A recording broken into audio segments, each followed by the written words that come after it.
السلام عليكم ورحمة الله تعالى وبركاته. هذا طلع قطقة لهم الأديب محمد وللمختار على أحمد كلي والإسماعيل وللشيخ سدية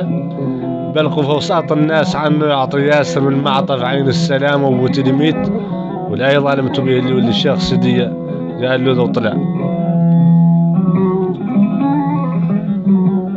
قال أحمد كلي للناس ساس هون يفكوا من كل باس وعلى ذي الناس إله عاس فنباتوه ما قيلوا سياني عنده كل الناس في المعطى يعطي ليلو للناس ولا هو زاد حاس بليلو ذاك دليلو ودليل تشوفه مرتفد ومبلو نافد كل حد وجيه ويعطي ما يعد بيدو قد العاطيلو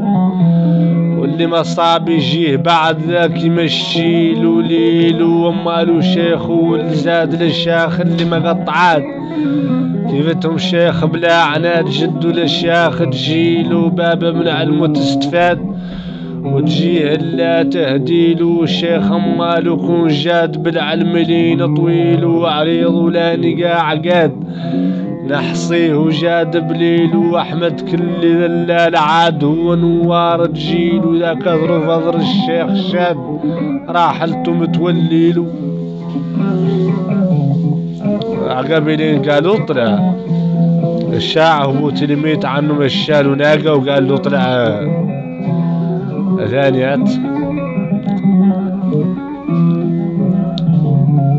الشاع في البوتلميت عن أحمد كلي مشال محمد دون المختار ناقة.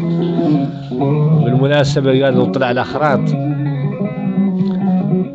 قال الخلق فردوه شاع عنك يولي الشيخ قاع سدية طيت بلا نزاع ذا العامل يا ناقة